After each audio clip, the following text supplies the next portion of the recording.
It's Waxing Lyrical, baby. Hello, Waxers, and welcome to Waxing Lyrical Mains and Duts.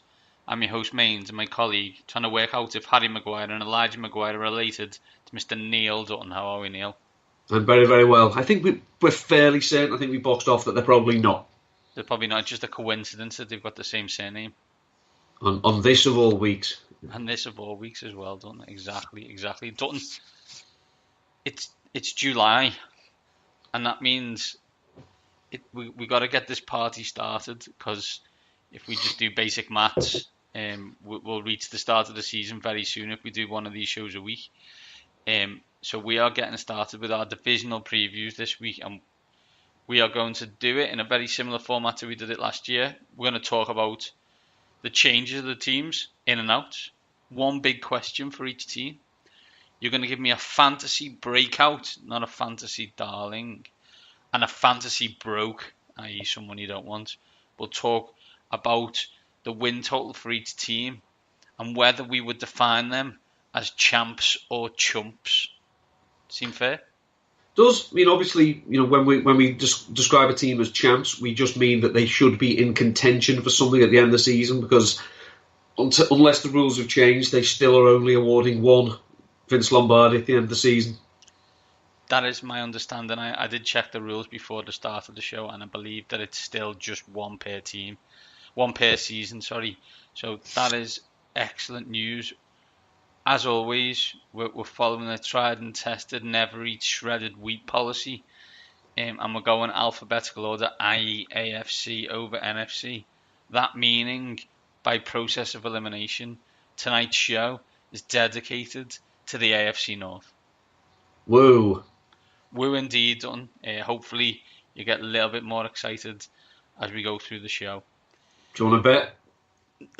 No, because I was the one who wrote the majority of the rundown for this, so I'm aware. But let's pretend to be excited, It just before we go any much further, it just seems that of all the divisions, this one would seem to be the most as you were of all of them. There's very little sweeping changes. There's the odd, players have come in. There's the odd coaches change, but it still seems a bit more like, okay. Yeah, and that makes perfect sense given how three of the teams played last year. Yeah, but not the other one. Well, actually, it's a joke that three of them should have mass changed the whole of their franchise, and the only one that, and one of them shouldn't have, the one who won the division and went to the playoffs. Anyway, we'll get on to them later. We're going to start alphabetically, Dutton, and we're going to start with everyone's favourite former Baltimore Colts, the Baltimore Ravens. In terms of change, I did it. In terms of change, ins, Dutton. Wide receivers, Michael Crabtree and John Brown. They also, as per usual, doubled up in the draft on tight ends with Hayden Hurst and Mark Andrews. They love that in Baltimore. Third time they've done it. And obviously, in exciting news, they got Lamar Jackson, quarterback from Louisville. By the way, Hayden Hurst is the tight end from South Carolina, and Mark Andrews was the tight end at Oklahoma. Out, Danny Woodhead, Ladarius Webb, and jokingly from me, Joe Flacco's long-term prospects. It's almost as if overpaying a quarterback just based on one postseason run wasn't a good idea. No comment. To be fair, it wasn't one postseason, was it? Because he beat the New England Patriots like a ginger stepchild multiple times in the playoffs. He did. So, Dalton, the big question for the Baltimore Ravens is there a chance by the end of the season that the Ravens will become fun to watch? I would almost say finally. They don't seem to have been a team that has captured the imagination of the public with their offensive output since... When did they become back into existence? 1996. So before the Ravens were born. Probably yeah. Before that. So yes. They've never been exciting on offense. Yeah. I mean, it is seen as something of a risk when wide receivers change teams. So they've decided to not just double down, they've gone triple down on that risk by bringing in Michael Crabtree, John Brown and Willie Snead as well, of course. excuse me, after doing the dirty on Ryan Grant. Oh, failed medical. And what was the medical condition? I.e., Crabtree's now available. The problem they have is that John Harbaugh took over Baltimore in 2008. In 2008, the Baltimore Ravens drafted Joe Flacco. They are tied to the hip. They have been the whole time. And as long as the Ravens and Harbaugh think that Flacco gives them a chance to win, more so than entertain, they will stick with him. I look at it, and you're right, and this becomes a Ravens ownership issue, because you do, and Ozzie Newsome in this final season, you do wonder if who picked Lamar Jackson to be the first round draft pick. I mean, even though they did come back into the draft, it wasn't something they did automatically, obviously. Did straight away. But he does possess pizzazz, star power, or the Baltimore Ravens hope so. Joe Flacco won a Super Bowl with the Ravens, and in the past, previous to that, was a serviceable quarterback. Since such time, he's been pretty terrible. Although, to be fair to Joe Flacco, it doesn't help that you have no offensive skill weapons on your team. Ozzie Newsome, excellent at drafting for defense, as proven by the fact that the Ravens have basically always been good on defense. On offense, not so much. Not really renowned for being an expert at finding excellent wide receivers, for example.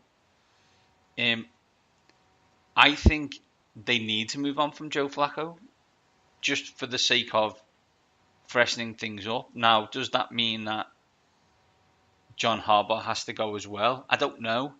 And I wonder if you do get that stayed there too long. I don't think John Harbaugh strikes me as someone who will review himself, see what he's doing wrong, and totally change his view on how he's going to do things. It doesn't strike me like that. That's not necessarily a criticism. It's just a fact, really, that he's very direct and follows a philosophy, which is fine. But I just wonder sometimes if that means saying the same thing over and over again gets a little tiresome if you're in the same place. I think an advantage he would have is that with most coaches that come in, they are specialists on one side of the ball or the other. So therefore it can be harder for them to change their spots, as it were. You know, it's hard for Norv Turner to come in, you would assume, with a quarterback like Cam Newton who he's never seen before. You know, so it's hard for him to implement his playbook, which is grounded in, you know, Air Coryell, 3 wide receivers, pass, pass, pass. It's hard for him to marry that up. The advantage that John Harbaugh has is that he was a special teams coach. So that while obviously he sets the tone, in terms of adapting systems or whatnot, he can just change his coordinator. And it just seems that at the moment they have coordinators and passing game or running game aficionados, whatever it is, that are not getting the best out of what they've got. It's funny because the Ravens ran the ball very well last season.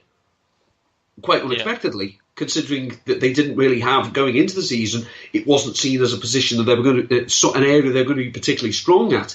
And they were near the top of the NFL in plays per game. They had 66. They averaged 66 plays per game. But when they passed the ball, they were terrible.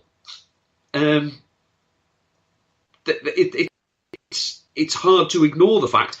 I think they averaged less than 6 yards per pass attempt, which is among the lowest in the NFL, if not the lowest.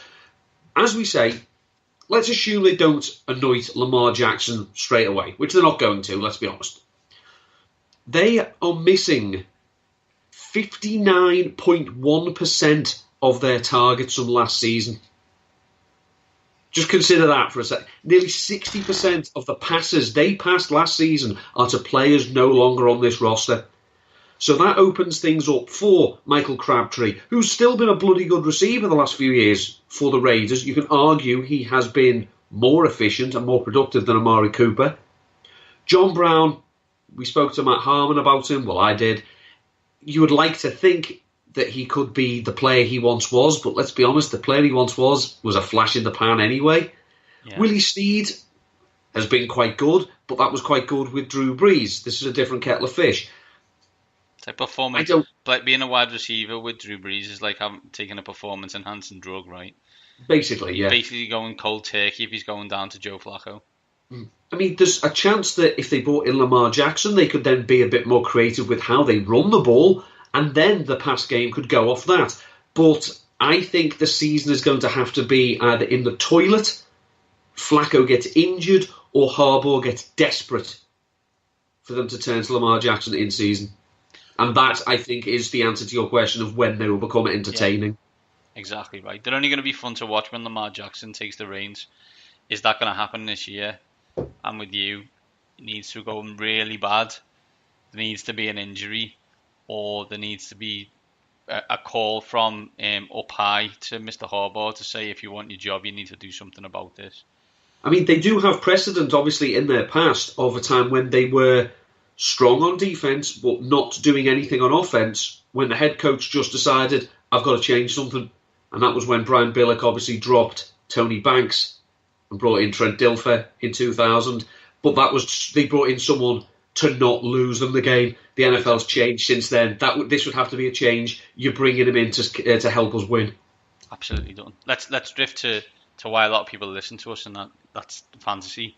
So, as we said, there's going to be a fancy breakout and a fantasy broke for each player in the team. So, Dutton, first things first, fancy breakout. Neil Dutton, our boy, the Dut Bomb. Well, for me, he sort of already broke out towards the back end of last season, but it's Alex Collins. Now, as I say, they were quite efficient running the ball. Alex Collins was just shy of 1,000 yards. It didn't get them to the playoffs, but it rescued them from a hole.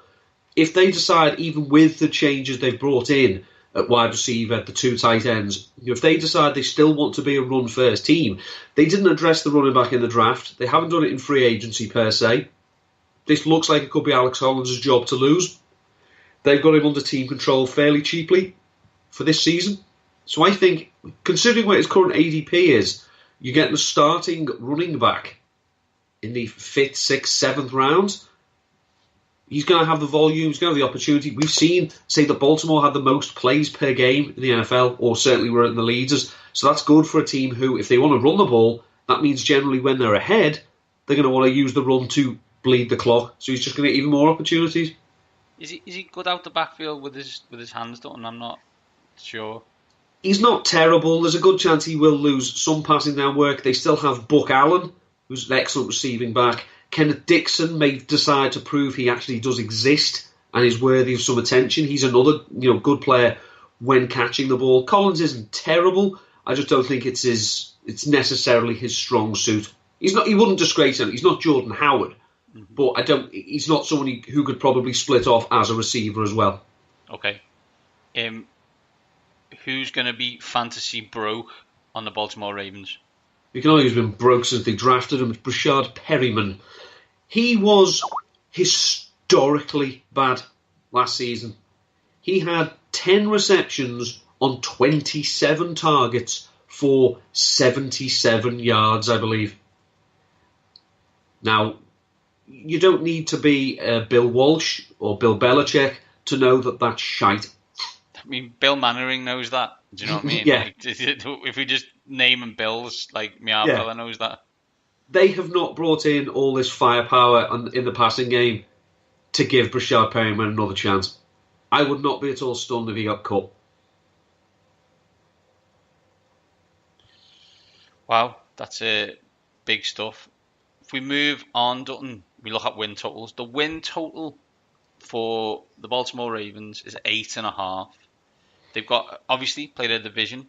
They've got home games in this order of Bills, Broncos, Saints, Raiders, and Buccaneers. So Buccaneers at the end for suspension purposes. Then they're on the road to the Titans, the Panthers, the Falcons, the Chiefs, and the Chargers. 8.5 done. I'm going to have to take it under. Probably not a long way under. I think I'm pretty certain if we go back and listen to the rush job we did of this last year, I said Baltimore were the quintessential 8-8 team, and that's just exactly what they seem to me this year. I look and I'm the same. You know, this division it seems to have one team right at the moment, if you know what I mean. Like, and then everybody else. Baltimore may be seen as the best of the rest, but I don't see them as a team winning double-digit games. Like, if you go on that, we're talking champs and chumps. I think there's nothing worse than being absolutely in the middle. And that's where they are right now. And based on that, I'd be tempted to blow it all up. Yeah, as we say, Harbaugh's been there a long time. Sometimes a change is good for everyone. As we've said in the past, when we've mooted that maybe he's on the hot seat, he's unemployed for 5 minutes. Yeah. Oh no. Yeah. This is not an indictment of him as a coach. It's just an indictment of the time he's been there and whether his voice is being heard anymore. Yeah, couldn't agree more. I'd say I just don't think they're going anywhere. I don't think the changes they've made are foundationally strong enough to change this team. And considering the competition they have in this division, namely one team in particular, I just don't. They'd have to go on something akin to what the Miami Dolphins did in 2016, in the sense of just like, no, this goes through this running back, and an awful lot then has to go their way. But I don't think it does.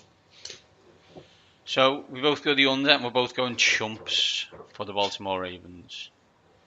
If we move on, next team in the division is the Cincinnati Bengals.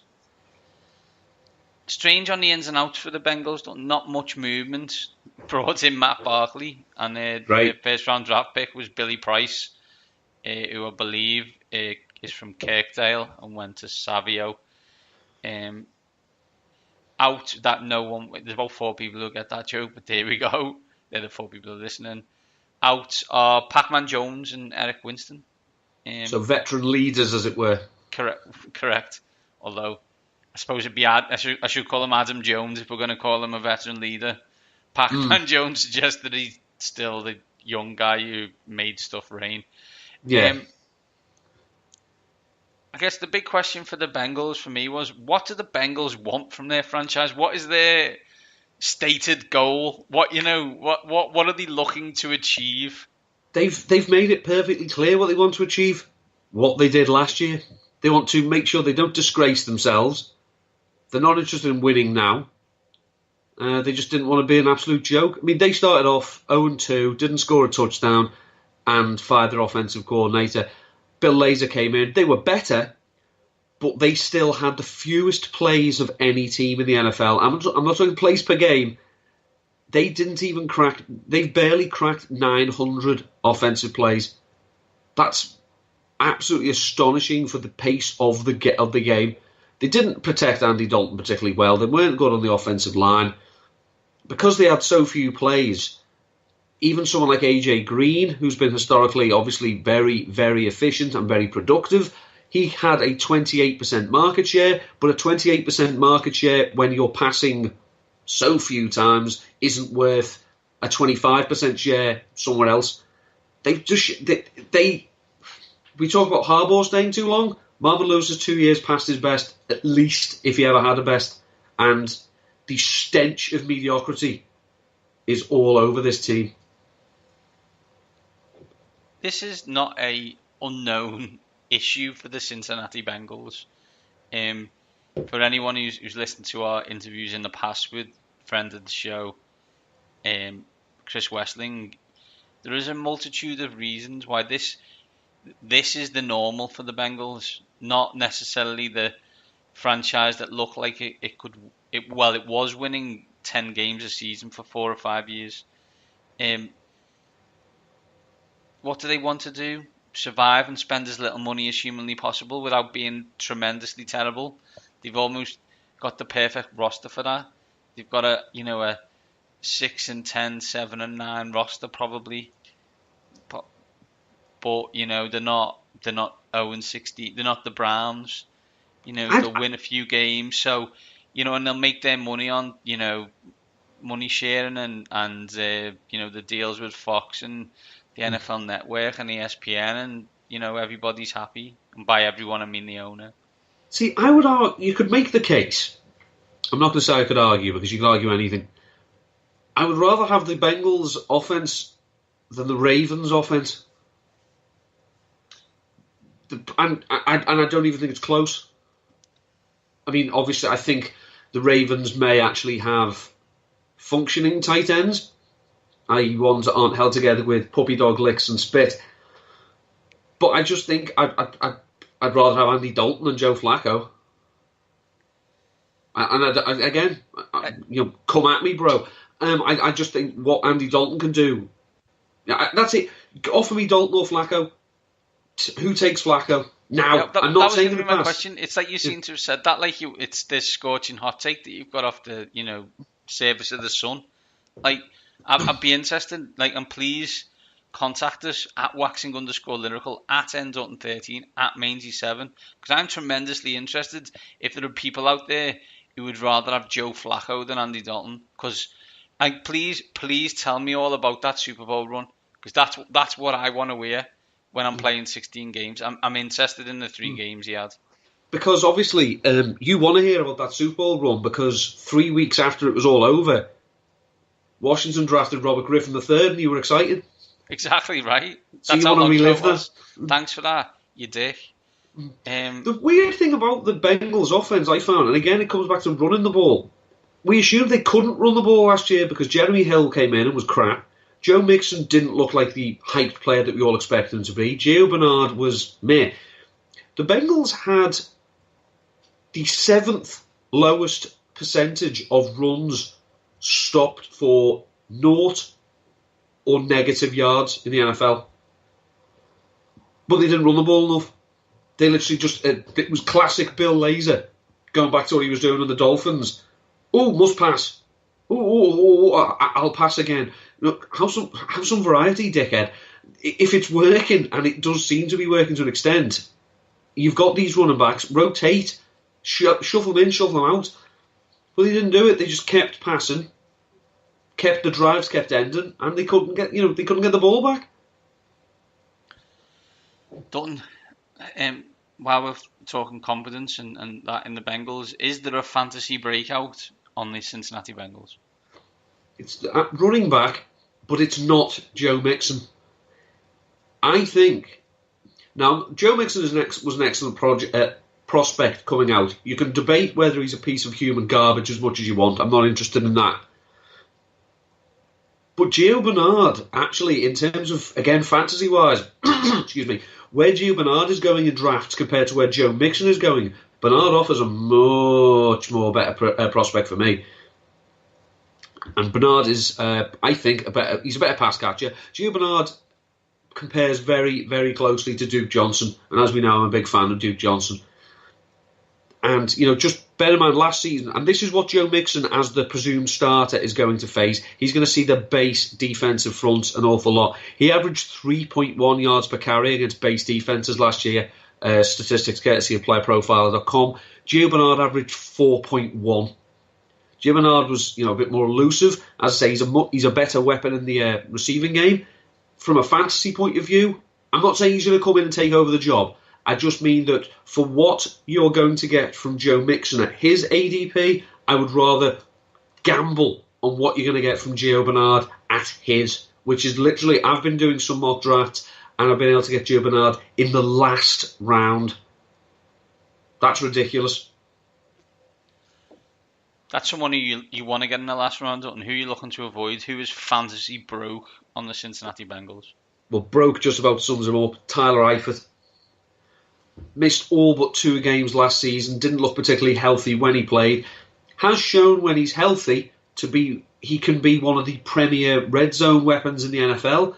2015, he had 52 receptions, 13 of which were touchdowns, 11 of which came in the red zone. That is phenomenal.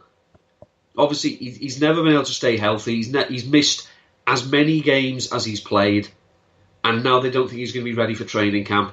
I just don't think we're going to get anything out of him. I think it's very sad because obviously he's a young man, but I think if you're gonna get a tight end from the Bengals, it's going to be Tyler Croft, and you're obviously going to be able to get him a lot later than you'd have got Tyler Eifert. Win total is in Vegas is 6.5. Bengals play home games against the Dolphins, the Bucks, the Saints, the Broncos, and the Raiders. They are on the road at the Colts, the Panthers, and the Falcons, which happens to be back-to-back weeks. Not sure if it's relevant, just thought it was an interesting scheduling quirk. The Chiefs and the Chargers. Champs or chumps, and an over-under of 6.5, Neil. I'm going to take an over. But again, it's not going to be a large over. I think we're just talking 7 or 8. Because again, I just think they're middle of the road. And I think that's where they want to be at the moment, as long as Marvin Lewis is in charge. So for them, they're champs. For the rest of the NFL, they're chumps. Yeah, I'm going to say for the Bengals. Just I thought they were going to do a full clear out, and it never happened. I'm interested if they're going to be. I think the chumps, and I actually think they might go 5-11. Excuse me. I just look and think, is this the year where it all falls off a cliff? And I think it might be. And, I'm hashtag Team Ginge, so it's not something that I'm looking for. It's not personal. I just think, 5-11, and totally chumps. It says chumps, and then looks at the next team. Ladies and gentlemen, it's everybody's favourite underdog, the Cleveland Browns. Ins in the change section of the Cleveland Browns. They had Carlos Hyde, Tyrod Taylor. Then he drafted Baker Mayfield, quarterback Oklahoma. Denzel Ward, cornerback Ohio State. Nick Chubb, running back from Ohio State. And while they were trying to sort out the locker room, they drafted Antonio Callaway, wide receiver from Florida. Read about it if you don't get the joke. Out, I just described it as Joe Thomas and a loads of lads who didn't win a game last year. The big question, which I think if I was to review my notes from the previous 2 times we've done this, I've asked the same big question for the Cleveland Browns, and that is, what does good look like? Well, good obviously looks better than 1-15 or 0-16, you'd have to say. But that doesn't mean that 2-14 is probably going to cut it. I think good has to be 5 or 6 wins and being competitive. Because last year especially, they should not have gone 0-16. I'm terribly sorry, it should not have happened. They were let down by coaching. They were let down by boneheaded plays from a quarterback who was not ready, but still was not helped by his coach, in Deshaun Kaiser. If they flame out and they're bottom dwellers again, please don't anyone in the NFL employ Hugh Jackson again. He's an arsehole. Not a very good coach and an arsehole. There's a winning combination. But if they can go 5, 6, 7, some people, Browns for the playoffs. Why are you doing this to yourself? You're setting yourself up for massive disappointment. Baby step it up. 5 wins this year, 6 wins, 5, 6 wins, 8 wins next year. Keep building the roster. Your job, if you're the Cleveland Browns, is to be rubbish, but be in a pool of rubbish rather than on a lone on a mountaintop, king of the rubbish. So you want to win games, you want to be competitive, and you want to see some kind of view of what this team looks like in 4 years. So, and I know there's a load of talk on Tyrod Taylor. I'd be playing him only until I'm comfortable that Baker Mayfield's ready. I would be using Carlos Hyde until I found out that Nick Chubb was ready. I want all the young lads on the pitch as quickly as possible because I want to see how good or bad they are. They have, based on college, they have talent. Now, that doesn't mean it works out as talent in the NFL, but it does mean that if it's coached correctly, they can be good players. The question is, will it be coached correctly? New GM has a free year to assess everyone, including the head coach, and I think he's going to fire him regardless of what happens at the end of the year. One would hope so.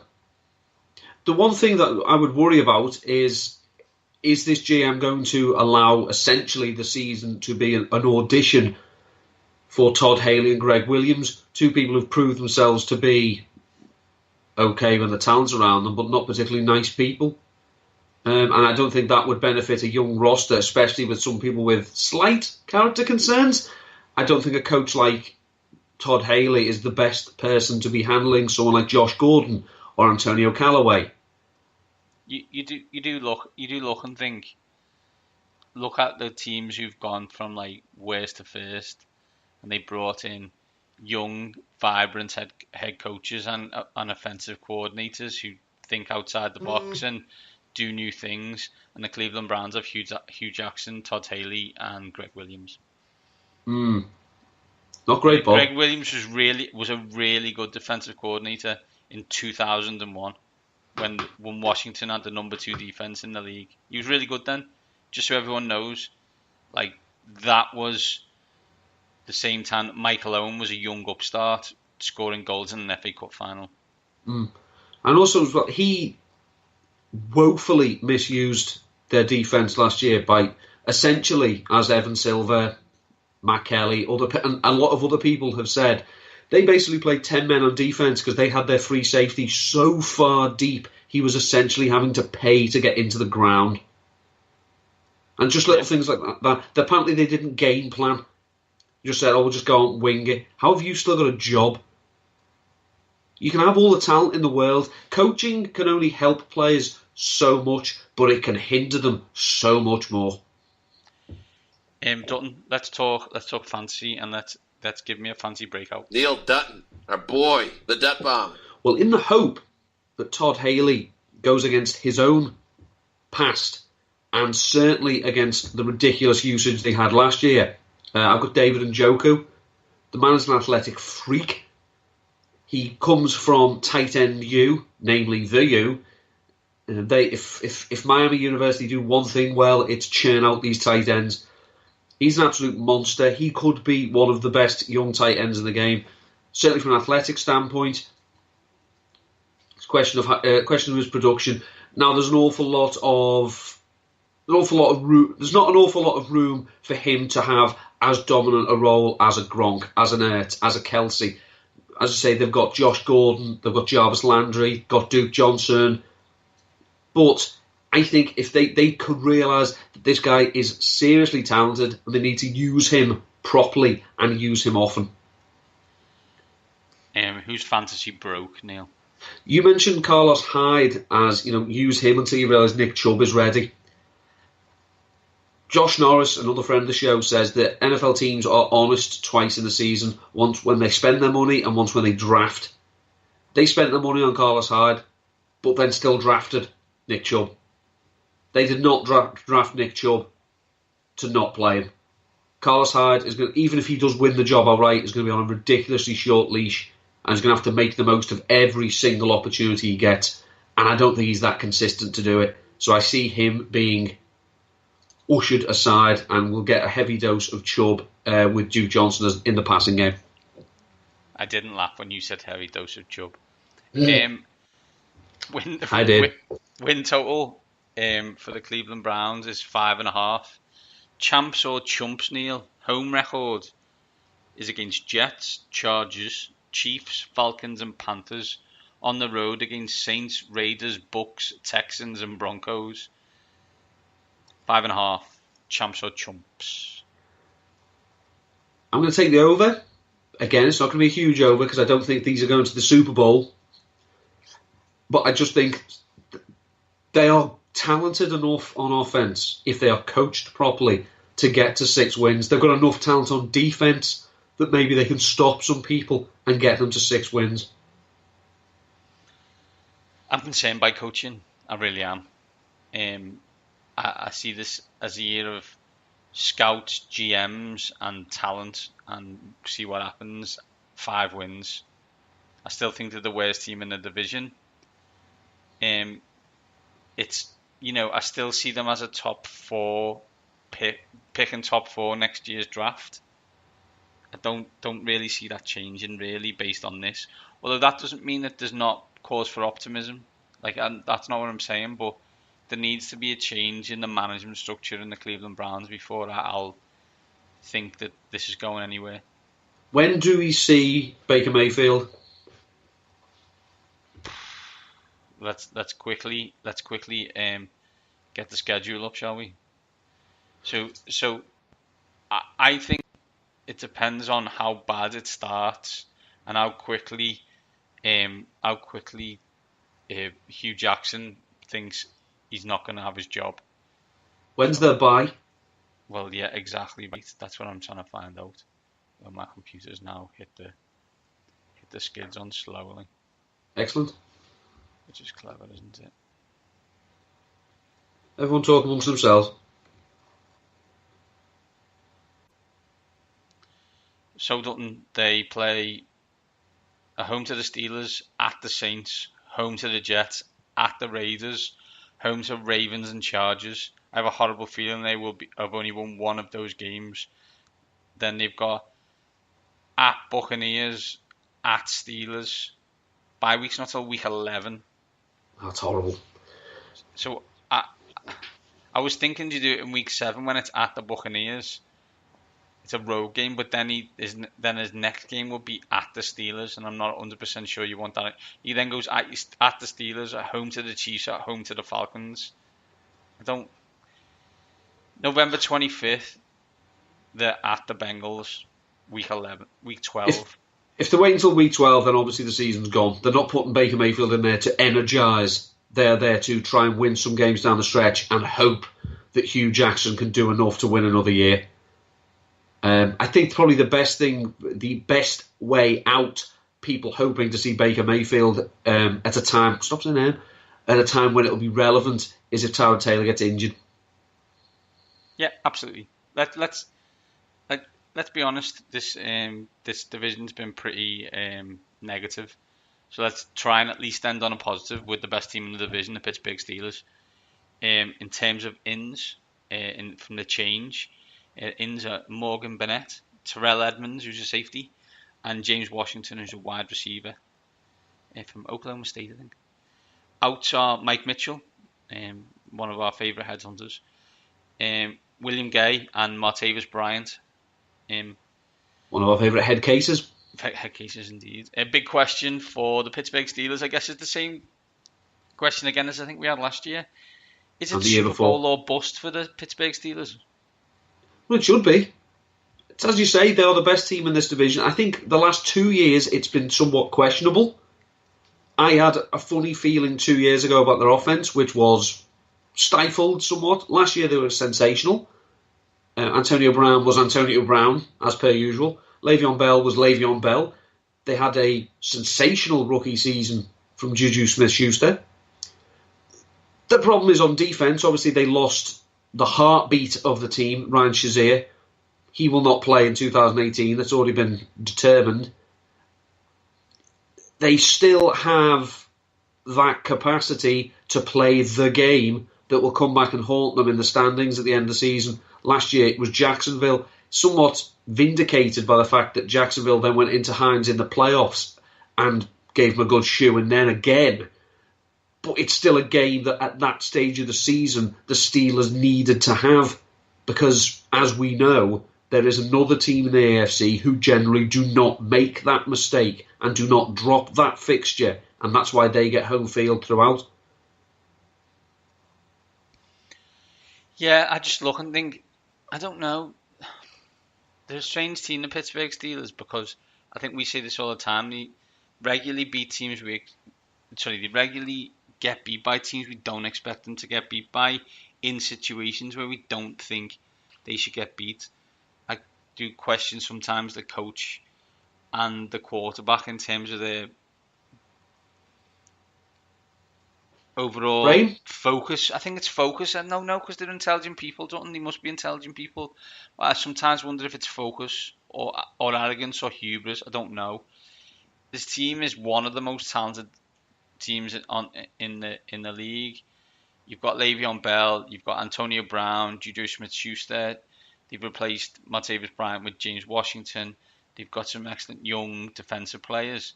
They really should be looking to win 12, 13 games this season and try and get the number one seed. My question is, do I ever have any confidence in them beating New England in an important game? No, I don't. No, especially not if it isn't at Heinz Field. That's their only chance. Exactly, and even then, I mean, they've lost their beat to them in the past. It's not like that means it just makes it closer, I guess. On them, loads of skill players, as we said. Who's the fantasy breakout? Neil Dutton. Well, the best thing about the Debt Pittsburgh Bomb. Steelers is they have an awful lot of plays in the scoring area. They led the NFL with 10.4 red zone plays per game last season. So that's great for Antonio Brown. That's great for Le'Veon Bell. It's also great for someone who started to flash in the playoffs last season but couldn't really stay healthy in the regular season. That's Vance McDonald. Now, again, he's another one. We've been waiting for him to break out since his time in San Francisco, but he did show that he could be someone to be relied on with a heavy workload. Here's a list of all the tight ends, excuse me, who've seen 15 targets, had 10 receptions, and had 100 receiving yards in the postseason since the year 2000. Vance McDonald. Here endeth the list. It's a new offensive coordinator, but it's from the same scheme. He was an assistant last year, so we don't know how big a change it'll be. But McDonald should be able to beat out the competition at tight end. He's a bit more athletic. He's not just a big blocker. He actually is a pass catcher. Obviously, this team's fantasy focus is going to be on Bell and Brown. But again, if you're looking for late round value, Vance McDonald is someone to keep an eye on, as I think maybe for the first few weeks he might be able to stream him, but I would imagine if he starts well, that opportunity will be lost to you. Who is fantasy broke on this stellar lineup? Fantasy broke is Jesse James. Jesse James played majority of the snaps last year. I think it was 85% of them, but he's not very good. He's not very athletic. He's not very dynamic. And obviously he should catch the ball, and they beat the Patriots. And who knows what happens then? So while he may play more snaps than Vance McDonald, from a fantasy point of view, I don't think he'll be anywhere near as relevant. Win total is 10.5, Neil. So it's champs or chumps. Home schedule is Chiefs, Falcons, Panthers, Chargers, and Patriots. Yes, we get a Patriots late in the season. On the road, they play the Bucks, then the Jags and the Broncos back to back, then the Raiders and the Saints. Weeks 13 through 16, Chargers at home, Raiders on the road, Pats at home, Saints on the road. My God. Win total's 10.5. See, initially I was thinking over, as I hadn't studied the schedule too much, but seeing that run in, oof. I'm still going to take the over. Again, not a hard over, I think, based on that run-in. So I think 11-5, 12-4 and a push. Is this team going to go 14-2, 13-3, 14-2? No, I can't see it happening, especially with that run-in. But we do know they can score points on anyone. They can hang with anyone. It's just a question of when Ben Roethlisberger misses time, can the offense carry on? But believe me, this team is going to bleed every last yard they can out of Le'Veon Bell this season because they won't get a chance to next year. Week 1 at the Browns, Week 2 at home to the Chiefs, Week 3 at the Buccaneers with Ryan Fitzpatrick, 4 at home to Ravens, 5 at home to Falcons, 6 at home to Bengals, then a bye. So they're going to be 5-1. 4-2, 5-1, yeah. Then they got the Browns again, win. At Ravens, win. At home to Panthers on Thursday night, win. At Jack, then this is where it becomes. So they're now 8-1. And then they've got at Jaguars, at Broncos, at home to Chargers, at Raiders, Patriots, Saints, and at home to the Bengals. I still see them going 500 in that, talking 11-5, 12-4. The question always becomes is that wins them this division quite comfortably for me. Makes them champs of the division, right? I've got them winning it by 3 games probably. The problem is 11-5 going to get you a home, more than one home playoff game? No. I don't think it is, and that's concerning. So they're almost a champ who becomes a chump, just based on schedule, and that's not. Sometimes this needs to be taken into account, right? You look at all the talent, and you said, "Oh, it's 10.5," and they'll be miles over that. But then you look at the schedule and how it's built, and that's why win totals are interesting, because it always depends on where you're playing. Now, absolutely, things can change because teams can be better or teams can be worse, or quarterbacks aren't there and injuries. But on the look there, you see them from basically November 8th when they're at home to the Panthers on Thursday night, all the way through to December 23rd when they're at the Saints. And the only they got at Broncos and at Raiders, which we'll get onto the AFC West. But there's a problem that there's a chance that both of those teams stink. But there's also a chance that both of those teams could be actually reasonable. And it's also a very, very tiring trip for the Steelers to go back to 1998 to play the Raiders. Exactly. You've got to build that flux capacitor. You've got to make sure everyone can fit in the DeLorean, or you probably have to make multiple trips in a DeLorean. And then you're just tired. Exactly. So Neil, that's the AFC North. I think we've given a fancy breakout and a fancy broke. We've been pretty clear. Steelers are the class of the division. Then the Ravens. Then I think we've both gone Bengals and Browns, although you think the Browns are slightly better than I do. I think both of those teams are worse than you do, although we both still don't think they're going to finish over 500. No. The good thing about the AFC, when we talk about the AFC, is it's only when the season gets to the real business end do we really have to care about it. So we can say nice things about them, or we can be nasty about them, because ultimately it's not going to matter until the big dance. Obviously, from a fantasy point of view, we're trying to help you daily fantasy and those late round draft picks, who to pick and who to avoid. No one needs. We did last year, and we kind of told you to pick Le'Veon Bell. We're not doing that this year. We're looking for who's your breakout star and who should you avoid, those breakouts and brokes. Any feedback is always welcome. If you like this division preview, let's hope so, because you got 7 more coming pretty hot and heavy. Where I am at Mainsy7, Neil is at N13, and together we are at waxing_lyrical. Loads of people were interested in that we were doing this show today, so hopefully this one and the next 7 will interest you a lot and get you ready for the start of the season. Absolutely. It'll be here before we know it. It will do. Neil, anything to plug before we go? I have an article out on Player Profiler. It's the state of the union for the tight ends with the AFC. So to look at the 16 teams of the AFC and where they stand at the moment with their tight end position, who are the stars, any emerging talents, and which teams literally just look like they've just punted the position of which I spend so much time writing and thinking about. I am currently working on the NFC version of that. Last week I had an article for 2 QBs, part of the 32 for 32 series, looking at the quarterback situations of every team. I did one about the New York Giants and whether Pat Shurmur can get one last hurrah from Eli Manning. Spoiler, no he can't.